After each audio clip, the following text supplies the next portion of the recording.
ആദിമസഭയിൽ പൗരോഹിത്യമുണ്ടായിരുന്നില്ല. പുരോഹിതർ എന്ന് പറയുന്ന ഒരു വിഭാഗം ആദിമ ക്രൈസ്തവ സഭയിലുണ്ടായിരുന്നില്ല. തുറന്നു പറയുന്നത് കൊണ്ട് പ്രയാസം തോന്നരുത്. ആ കാലഘട്ടങ്ങളിൽ ക്രൈസ്തവ സഭയിൽ ഒട്ടേറെ മതപീഡനങ്ങൾ പുറമേ നിന്നുണ്ടായിരുന്നെങ്കിലും ആ കൂട്ടത്തിൻ്റെ ഉള്ളിൽ മനസ്സമാധാനമുണ്ടായിരുന്നു. ക്രമേണ പൗരോഹിത്യം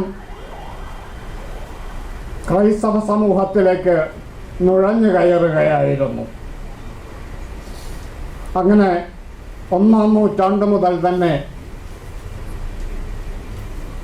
ആ യേശുവിൻ്റെ പിൻഗാമികളെന്ന നിലയിൽ കൂടിയ ആ കൂട്ടായ്മയിൽ, വേണമെങ്കിൽ അതിനെ അന്ന് തന്നെ സഭയെന്ന് നമുക്ക് വിളിക്കാം, ആ സഭയിൽ പൗരോഹിത്യമുണ്ടായി. പക്ഷേ ആ കാലഘട്ടങ്ങളിൽ സഭയുടെ ഭരണപരമായ എല്ലാ കർമ്മങ്ങളും നിർവഹിച്ചിരുന്നത് അൽമായരായിരുന്നു, അല്ലെങ്കിൽ സാധാരണ സഭാജനങ്ങളായിരുന്നു. അന്ന് പുരോഹിതരെ തിരഞ്ഞെടുത്തിരുന്നത് പോലും, മെത്രാന്മാരെ മാത്രമല്ല, പുരോഹിതരെ തിരഞ്ഞെടുത്തിരുന്നത് പോലും സഭാജനങ്ങളുടെ കൂട്ടായ്മയായിരുന്നു. അത് ഏതാണ്ട് നൂറ്റാണ്ടുകളോളം തുടരുകയും ചെയ്തിരുന്നു. എല്ലാ ഭരണമേഖലകളിലും സഭാജനങ്ങളിൽ നിന്ന് തിരഞ്ഞെടുക്കപ്പെടുന്ന ആളുകൾ അവരായിരുന്നു ഭരണകാര്യങ്ങൾ നിർവഹിച്ചിരുന്നത്. ബൈബിളിൽ തന്നെ പൗലോസ് അപ്പോസ്തലൻ പറയുന്നുണ്ടല്ലോ, ഞങ്ങൾ, അതായത് അപ്പോസ്തലന്മാർ, ഞങ്ങൾ ദൈവിക കാര്യങ്ങളിൽ അല്ലെങ്കിൽ ആത്മീയ കാര്യങ്ങളിൽ വ്യാപൃതരാവാം, ഭൗതിക മേഖലയിലെ എല്ലാ പ്രവർത്തനങ്ങളും നിങ്ങളിൽ നിന്ന് തിരഞ്ഞെടുക്കപ്പെടുന്നവരായിരിക്കണം നടപ്പിലാക്കേണ്ടതെന്ന്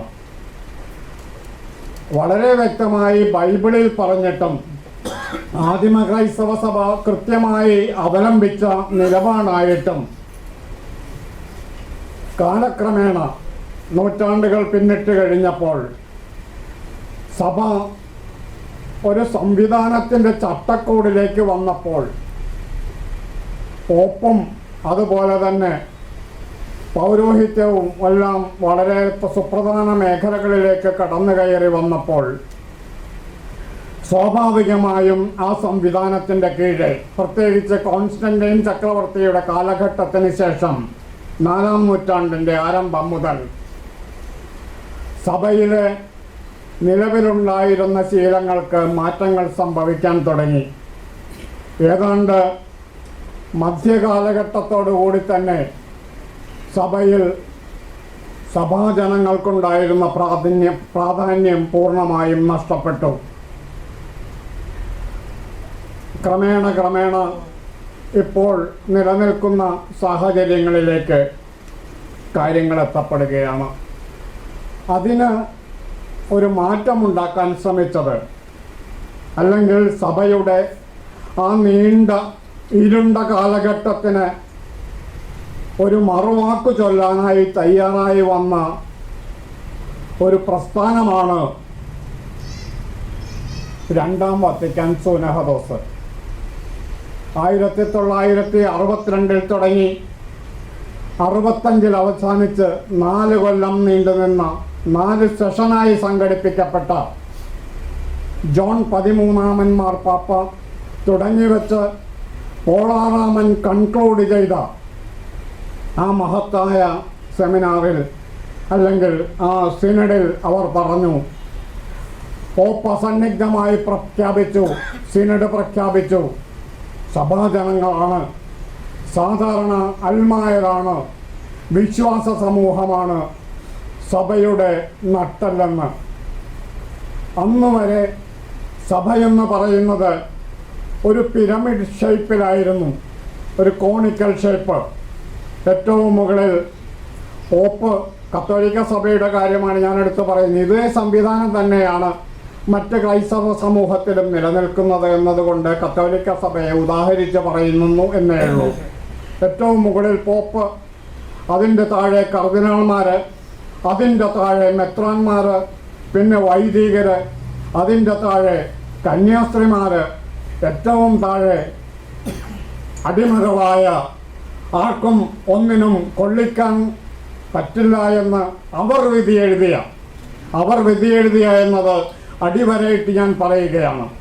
അവർ വിധിയെഴുതിയ അൽമായരും, ഒരൽമായന് പോപ്പിലേക്ക് എത്തപ്പെടുക എന്നുള്ളത് അസംഭവ്യമാണ്. കാരണം ഈ കടമ്പകളെല്ലാം കടന്നു കയറി വേണം മുകളിലേക്കെത്താൻ. ഒരിക്കലും സംഭവിക്കാത്ത കാര്യം. രണ്ടാം വത്തിക്കാൻ സൂനഹദോസ് ഈ ഘടനയെ പാടെ പൊളിച്ചെഴുതി, പിരമിഡിനെ പാടെ തകർത്തെറിഞ്ഞു. എന്നിട്ട് പുതിയ സംവിധാനമുണ്ടായി. ആ കോണിക്കൽ ഷേപ്പ് അല്ലെങ്കിൽ പിരമിഡിക്കൽ ഷേപ്പ് പൊളിച്ചു മാറ്റിക്കൊണ്ട് സഭ എന്ന് പറയുന്നത് വൃത്താകൃതിയുള്ളൊരു സംവിധാനമാണെന്നും ആ വൃത്താകൃതിയുടെ കേന്ദ്രബിന്ദുവായി പോപ്പ് നിലനിൽക്കുമ്പോൾ സഭയുടെ മേൽപ്പറഞ്ഞ എല്ലാ വിഭാഗങ്ങളും, കർദിനാളും മെത്രാനും അച്ഛനും കന്യാസ്ത്രീയും അൽമായരും എല്ലാം ഉൾപ്പെടുന്ന വിഭാഗങ്ങൾ തുല്യ പ്രാധാന്യത്തോടുകൂടി വിവിധ സെക്ടറുകളായി തിരിഞ്ഞ് പോപ്പിലേക്ക് നേരിട്ട് ബന്ധപ്പെടുന്നു എന്നുള്ള സംവിധാനവും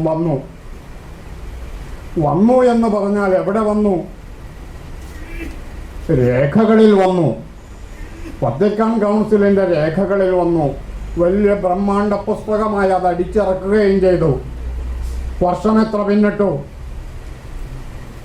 6 പതിറ്റാണ്ട് വളരെ ചുമ്മാ ഓടിപ്പോയി.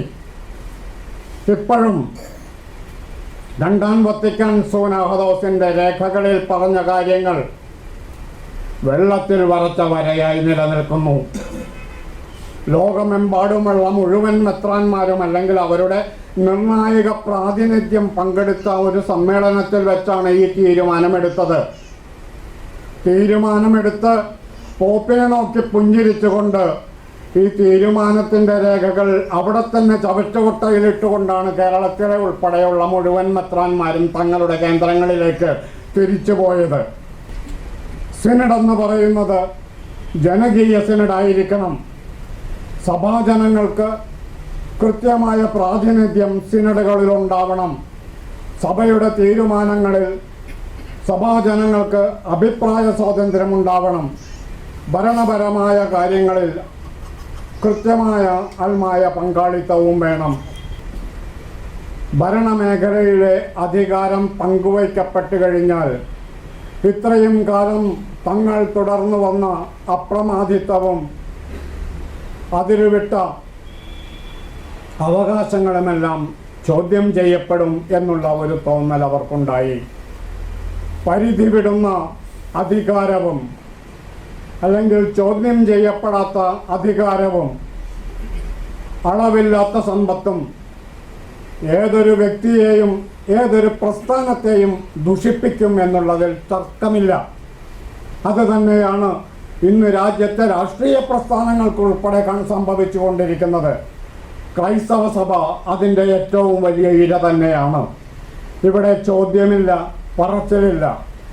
രാഷ്ട്രീയ മേഖലയിൽ 5 വർഷത്തിലൊരിക്കലെങ്കിലും നമുക്കൊരു മറുപടി പറയാൻ അല്ലെങ്കിൽ ഒരു വിരൽ ചൂണ്ടാൻ സ്വാതന്ത്ര്യമുണ്ടെങ്കിൽ ഇവിടെ ക്രൈസ്തവ സഭയിൽ ഒരു ചോദ്യത്തിനും പ്രസക്തിയില്ലാത്ത രീതിയിലാണ് മുന്നോട്ട് പോകുന്നത്. കേരള ക്രൈസ്തവ സഭയുടെ സമ്പത്ത് അങ്ങ് വത്തിക്കാനിൽ നിന്നോ അന്ത്യോക്യയിൽ നിന്നോ കൊണ്ടുവന്നതല്ല. ഏതെങ്കിലും മെത്രാന്മാരുടെ കുടുംബസ്വത്തായി കൊണ്ടുവന്നതല്ല.